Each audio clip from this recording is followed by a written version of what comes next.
Hey guys, welcome back to my channel, and it's time for another movie review. This one is a movie that I had heard a lot about and read a lot about a couple of years ago. I remember people saying that it was one of the scariest movies available on Netflix. It's a horror movie, of course, and like several people saying they couldn't completely watch it, that they either had to quit or that they were really scared watching the movie. And this, of course, led me to have a lot of expectations about this film. So it was a 2000 film, a British movie set in mostly in Sweden, called The Ritual, as you can see from the title. And I had a lot of expectations watching it. Now, like I said, I completely forgot about this movie, but when I was last week, yeah, it's actually been a few days. I should have actually completed this review a while back, but it's actually last Sunday that I watched it. So I was looking for something to watch, and I just selected horror on Netflix, and then I saw this one. I say, hey, I remember this one. I really want to watch it. That's how I kind of happened to watch it last Sunday. So the movie basically starts out in somewhere in England. Five five friends who knew each other from university. Phil, Dom, Hutch, Luke, and Rob. They have their monthly meetings or weekly meetings, wherever they go, sit at a pub and drink a few. And they're discussing a group trip, and they're looking at Rob, one of them. He suggests going trekking in the northern part of Sweden, but everybody else says no.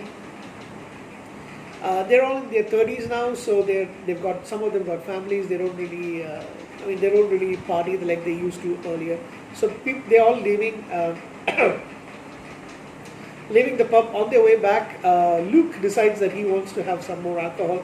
So they see a store that sells liquor. The others leave, but he and Rob enter the shop, and while he's looking for vodka, they find that there's a robbery in process. And Luke hides instinctively, but Rob comes face to face with the thieves, and he is killed. Luke wants to intervene, but he is scared, and he carries the guilt of not being able to help his friend. 6 months later, the remaining four guys, they decide to go on that trip to Sweden in the memory of their friend Rob. And they go on the hiking trip to a place called, it's in northern Sweden, called Kungsleden. I'm butchering the language.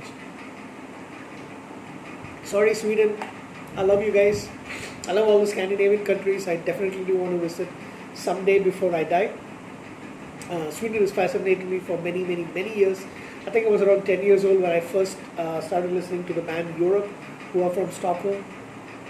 And I used to support a lot of my favorite tennis players were from Sweden, so I used to be big fan of tennis. So Sweden has always had a very special place in my heart.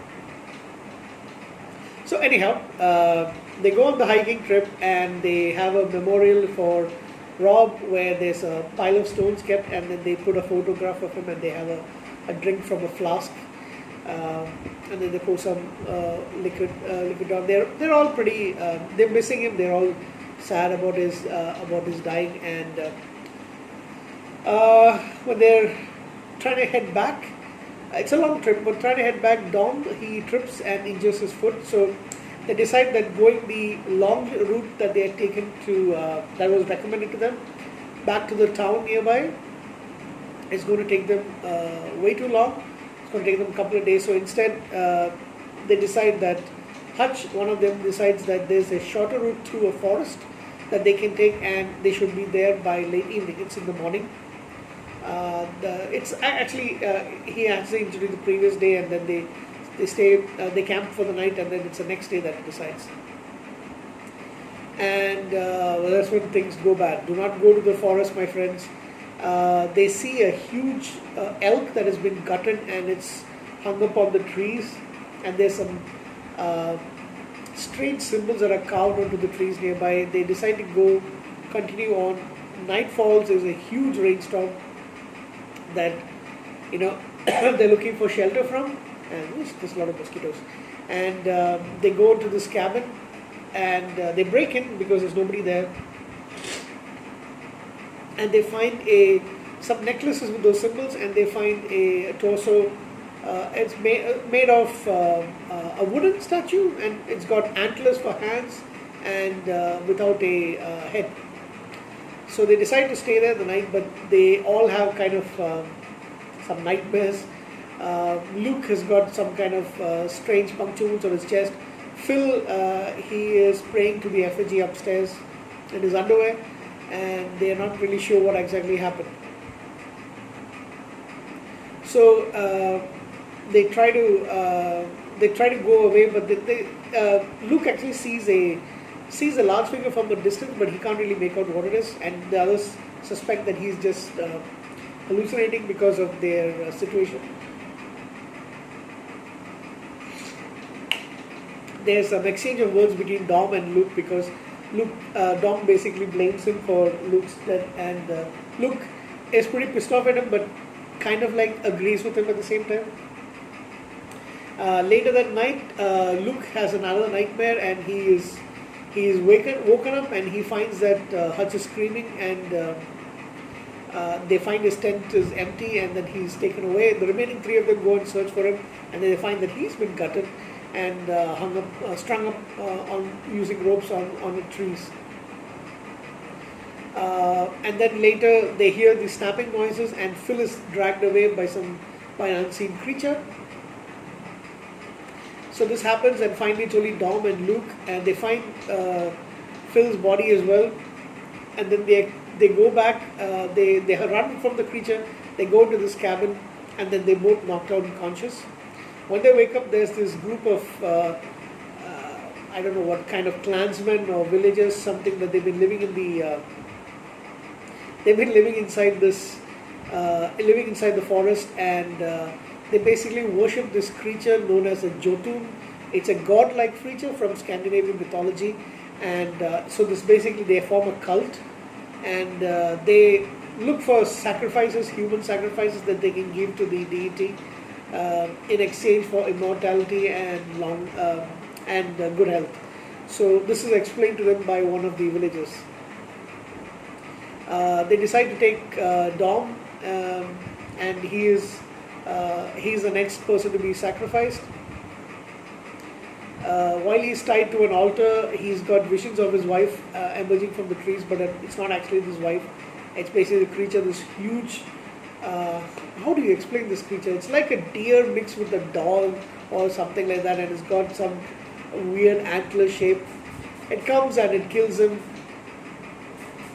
Luke breaks free from his chains, some chains, ropes basically, and he finds a torch and an axe, and he finds some of the mummified worshippers. He sets the worshippers on fire and basically burns the building down, and attracts the creature, the Jotun. The creature starts killing people nearby, and he escapes. While he tries to kill this young woman who seemed to be a little sympathetic towards Luke, he shoots at the creature, and the creature starts running behind him. And there's a lot of scenes where I'm not really sure if part of it is himself, his own mind, bringing him back to the events of Rob's death, because he suddenly finds himself in that situation, or in this case it could even be the creature sending him telepathically bringing him to that particular moment. He is caught, but he's able to strike at the creature with the axe, briefly incapacitating it, and finally he sees some sunlight, and he comes out to an open field. That means he basically comes out of the forest. Comes out of the forest. The Jotun cannot leave the forest. That's the problem that it has. It just roars at him, but it stops before the edge of the forest, and it goes back. Luke just screams back, and he knows that he is successful, he has saved himself, and he then leaves. That's the end of the movie. Scary, yes, in certain places, but nowhere as scary as people have been telling me of this movie was. I didn't mind the movie so much. I actually liked it. It's enjoyable. It's not as scary as people were talking about. Come on, I mean, I could easily go through it. Um, Even in a group, I think in a group setting, I wouldn't be scared at all. But I was watching it all alone, so it isn't as scary as I thought it was. It's kind of interesting. It's a slightly different take on, cabin in the woods or being lost in the forest and things like that. I liked it. Wasn't that great. 7.5 out of 10 is my rating for it. I thought there were some good scares. I did like this creature. And the setting, Sweden, we don't really look at Sweden as a horror place kind of thingy. uh, when I think of Sweden, I think of blonde men, blonde, beautiful women, tennis players, music, and healthcare, all those kind of stuff.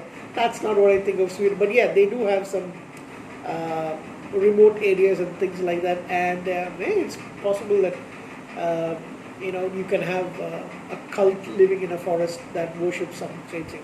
Of course, I don't really believe mythological creatures are real. But yeah, it's still a good movie. I give it a 7.5 out of 10. Watch it. I think it's good for one-time watch. Mainly because once you see the creature and stuff like that, I don't think you're going to be, uh, you know, too keen on watching it frequently, unlike some other movies. So, but I did like it pretty much. So 7.5 out of 10 is my score. Thank you guys. Take care. Have a good night.